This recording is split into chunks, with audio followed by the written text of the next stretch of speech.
வள்ளலார் சித்தி பெற்ற மேட்டுக்குப்பத்தில் வெள்ளியன்று நடந்த திருவரை தரிசனத்தில் பக்தர்கள் திரளாக பங்கேற்றனர். கடலூர் மாவட்டம் வடலூரில் உள்ள மேட்டுக்குப்பத்தில் வள்ளலார் ராமலிங்க அடிகளார் சித்தி பெற்ற இடத்தில் திருவரை தரிசனம் நடந்தது. முன்னதாக வடலூர் ஞான சபையிலிருந்து வள்ளலார் பயன்படுத்திய பொருட்கள் அடங்கிய பேழை ஊர்வலமாக கொண்டு வரப்பட்டது. அப்போது பக்தர்கள் பொதுமக்கள் அந்த பேழையை தொட்டு வணங்கினர். இதைத் தொடர்ந்து நடந்த திருவரை தரிசன வைபவத்தில் ஆயிரக்கணக்கான பக்தர்கள் கலந்து கொண்டு ஜோதி வடிவில் தெரிந்த வள்ளலாரை தரிசித்தனர்.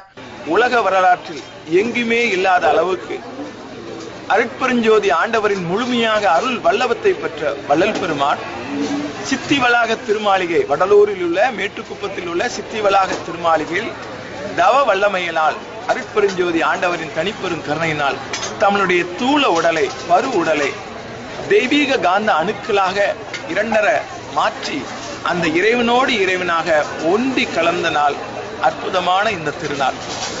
அந்த திருவரையை வருடத்திற்கு ஒரு முறைதான் தரிசிக்க முடியும்.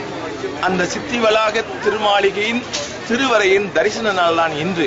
வள்ளலார் திருவரை தரிசனத்திற்காக தமிழகம் மட்டுமின்றி பல்வேறு மாநிலங்களைச் சேர்ந்த பக்தர்கள் வடலூரில் திரண்டனர். கடந்த 3ஆம் தேதி தைப்பூசத்தை முன்னிட்டு வள்ளலார் நிறுவிய சத்திய ஞான சபையில் ஜோதி தரிசனம் நடந்தது குறிப்பிடத்தக்கது.